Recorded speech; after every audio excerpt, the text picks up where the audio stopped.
एक जंगल में बहुत से तोते रहते थे। एक दिन उस जंगल में एक शिकारी आ जाता है। वह देखता है कि इस जंगल में तो बहुत सुंदर सुंदर तोते हैं। क्यों न मैं इन तोतों को पकड़ लूं और बाजार में बेच दूं। यह सोचकर वह उन तोतों के लिए जाल बिछाता है और उस पर कुछ अनाज के दाने बिखेर देता है।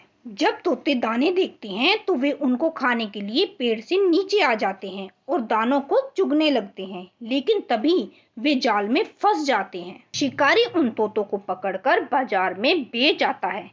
अब तो शिकारी रोज ही ऐसे करने लगता है। वह रोज जाल बिछाता और अनाज बिखेरता। तोते उसके जाल में फंस जाते हैं और हमेशा के लिए पिंजरे में कैद हो जाते हैं। एक दिन एक व्यक्ति यह सब देख रहा होता है। वह सोचता है कि इन तोतों की मदद करनी चाहिए, लेकिन वह हमेशा तो वहां जंगल में रहकर उनकी मदद नहीं कर सकता।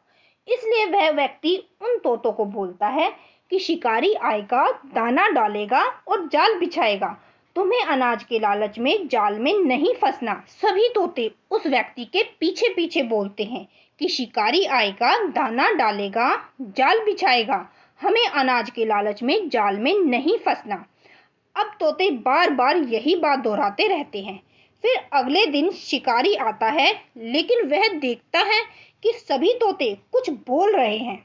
जब वह ध्यान से सुनता है तो तोते यह बोल रहे होते हैं कि शिकारी आएगा, दाना डालेगा, जाल बिछाएगा, लेकिन हमें अनाज के लालच में जाल में नहीं फंसना। तोते बार बार यही एक लाइन दोहरा रहे होते हैं। तब शिकारी सोचता है कि इन तोतों को किसी ने मेरे बारे में बता दिया है। अब तो ये मेरे जाल में नहीं फंसेंगे। शिकारी सोचता है कि मैं कल आऊंगा। इसलिए शिकारी वहां से चला जाता है। अगले दिन फिर से तोतों के शिकार करने के लिए वह वहां जंगल में आता है, लेकिन अगले दिन भी तोते यही बोल रहे होते हैं कि शिकारी आएगा, दाना डालेगा, जाल बिछाएगा, लेकिन हम अनाज के लालच में उसके जाल में नहीं फंसेंगे। तब शिकारी सोचता है कि आज तो मैं शिकार करके ही जाऊंगा। फिर वह जाल बिछाता है और उस पर कुछ दाने अनाज के बिखेर देता है। तभी तोते अनाज को देखकर उसे खाने के लिए आ जाते हैं और जाल में फंस जाते हैं। जाल में फंसे फंसे भी वे यही बोल रहे होते हैं कि शिकारी आएगा, दाना डालेगा, जाल बिछाएगा, हमें अनाज की लालच में जाल में नहीं फंसना। तभी शिकारी सोचता है कि ये तो कितने मूर्ख तोते हैं। इस कहानी से हमें यह शिक्षा मिलती है कि बिना सोचे समझे कुछ भी रटने का कोई फायदा नहीं होता।